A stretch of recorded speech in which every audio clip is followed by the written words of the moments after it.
नमस्ते साथियों। आज के इस नए वीडियो में एक नए विषय के साथ में मैं आपके समक्ष उपस्थित हूँ और एक भारत के इतिहास में एक नए युग की शुरुआत या एक नए तरह के ऐतिहासिक घटनाओं का वर्णन के संदर्भ में अपन विभिन्न घटनाओं को समझ रहे हैं और उसी के अंतर्गत भारत के दक्षिण क्षेत्र में स्थापित विभिन्न मुगल साम्राज्य की शक्तियों पर अंकुश लगाने वाले ऐसे महान योद्धाओं में का इतिहास इस वीडियो में अपन समझेंगे और उसका विषय रहेगा मराठों का इतिहास। जैसा कि आप सब जानते हैं कि मराठा शक्ति का उदय देश में किसी विशेष परिस्थितियों का परिणाम था। भारत के पश्चिमी दक्षिणी भाग में स्थित दक्कन के पठारों को संप्रति महाराष्ट्र के नाम से जाना जाता था और इसका अधिकांश भाग पठारी होने के कारण यहाँ के निवासी परिश्रमी और साहसी थे, इसलिए मजबूत शरीर वाले भी थे तथा ये लोग गुरिल्ला युद्ध में बड़े कुशल थे। वे खुले युद्ध से भरसक बचते थे तथा अपने दुश्मनों पर छिपकर वार करते थे, अर्थात छिपकर के वार करने की जो पद्धति है वो गुरिल्ला युद्ध कहलाती है।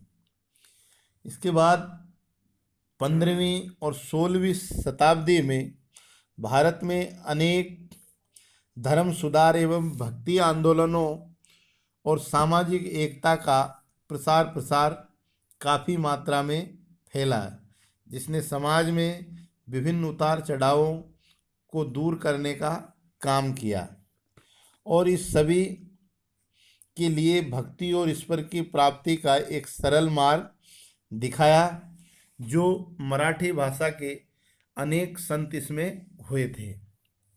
अब अपन इस मराठा साम्राज्य का सबसे जो शक्तिशाली शासक था उनमें छत्रपति शिवाजी का नाम आता है। छत्रपति शिवाजी महाराज का जो जन्म हुआ है वो 20 अप्रैल 1627 ईस्वी को शिवनेर के दुर्ग में हुआ। इनके पिता का नाम शहाजी भोंसले एवं माता का नाम जीजाबाई था। शाहजी बीजापुर के एक सामंत थे तथा वो इनसे अलग रहते थे। बालक शिवाजी का लालन पालन उनके स्थानीय संरक्षक दादा कोंडव देव तथा जीजाबाई के गुरु समर्थ रामदास की देखरेख में हुआ, जिन्होंने इन्हें मातृभूमि की रक्षा के लिए प्रेरित किया तथा अनेक प्रकार के युद्ध कौशल की शिक्षाएं इन्हें प्रदान की गई। 16 वर्ष की आयु में ही शिवाजी को पिता ने पूना की जागीर सुपर्द कर दी तथा 1946 ईस्वी में बीजापुर के सुल्तान रायगढ़ तथा 1647 ईस्वी में बारामती और इंद्रपुर, सिंहगढ़ और पुरंदर आदि दुर्ग शिवाजी ने इनसे छीन लिए। इसके बाद 1656 ईस्वी में शिवाजी ने कोंकण और कल्याण और जावली दुर्ग भी अधिकृत रूप से अपने अधिकार में कर लिए। फिर 1656 ईस्वी में शिवाजी महाराज ने अपनी राजधानी रायगढ़ को बनाया और इस बात से रुष्ट होकर के बीजापुर के सुल्तान ने अफजल खां नामक अपने सेनापति को इनका दमन करने के लिए भेजा, लेकिन धोखे के कारण शिवाजी महाराज ने अफजल खां का वध कर डाला और इसके बाद शिवाजी के केंद्र स्थल पूना पर अधिकार कर लिया। लेकिन शीघ्र ही शिवाजी ने शाइस्ता खां के शिविर पर आक्रमण करके उसके एक पुत्र का भी वध कर दिया और उसके हाथ काट डाले। शिवाजी ने मुगलों के अधीन अनेक क्षेत्रों को लूट लिया और इन सब के अंतर्गत उन्होंने इसके बाद 1664 ईस्वी में शिवाजी ने मुगलों के अधीन सूरत को लूटा। इन सभी गतिविधियों से क्रुद्ध होकर औरंगजेब ने अपने मंत्री आमेर के राजा मिर्जा जयसिंह और दिलेर खान को शिवाजी के पास भेजा।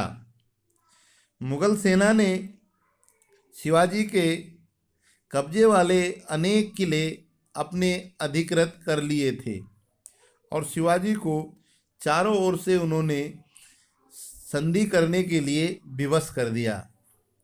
इस बात को लेकर के शिवाजी ने मिर्जा राजा जयसिंह के साथ 1665 ईस्वी में एक संधि की, जिसे इतिहास में पुरंदर की संधि के नाम से जाना जाता है।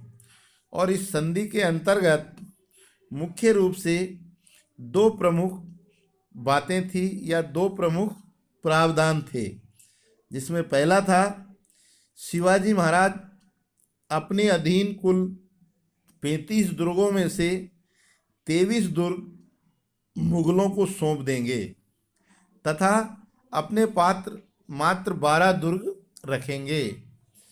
संधि की दूसरी शर्त ये थी कि इसके बदले में शिवाजी के बड़े पुत्र संभाजी को मुगल दरबार में 5000 मनसबदार बनाया जाएगा तथा उनका ओहदा मुगल दरबार में एक विशेष राजपुत्र के नाते होगा।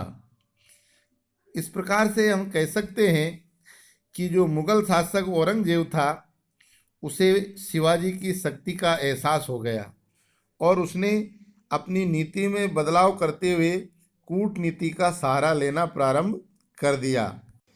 इसके बाद राजा जयसिंह और शिवाजी को आगरा स्थित मुगल दरबार में उपस्थित होने के लिए भी आश्वस्त किया गया और जयसिंह ने उनसे कहा है कि उन्हें दक्षिण में मुगलों का सूबेदार बना दिया जाएगा।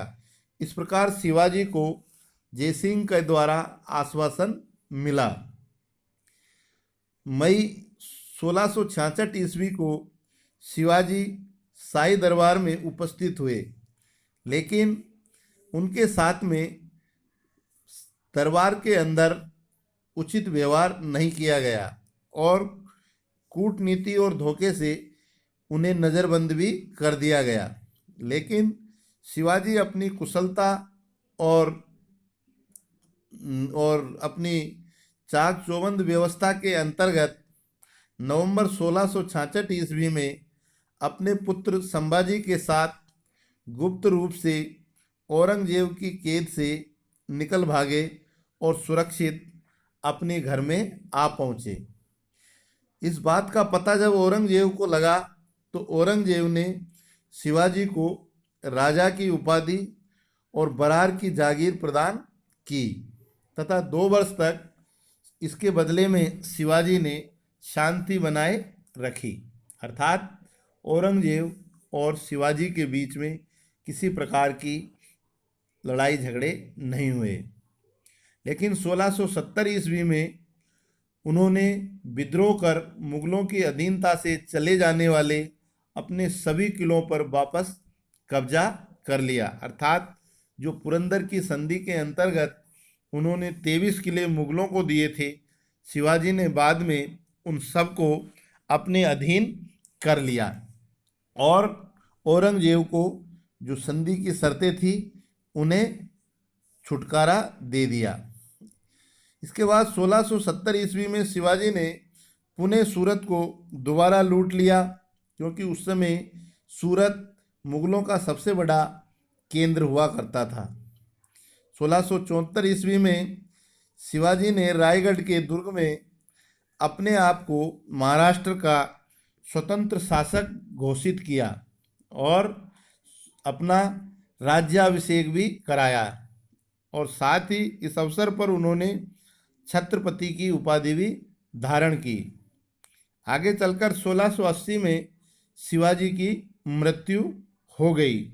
इस प्रकार से मुगल शक्ति के दबदबा होने के बावजूद भी शिवाजी ने दक्षिण भारत में एक स्वतंत्र हिंदवी स्वराज की स्थापना की और पूरे दक्षिणी क्षेत्र में हिंदू साम्राज्य को स्थापित करते हुए पद पातशाही की उपाधि भी उन्होंने प्रदान की, और औरंगजेब को कभी भी दक्षिण के क्षेत्र में अपना साम्राज्य विस्तार नहीं करने दिया।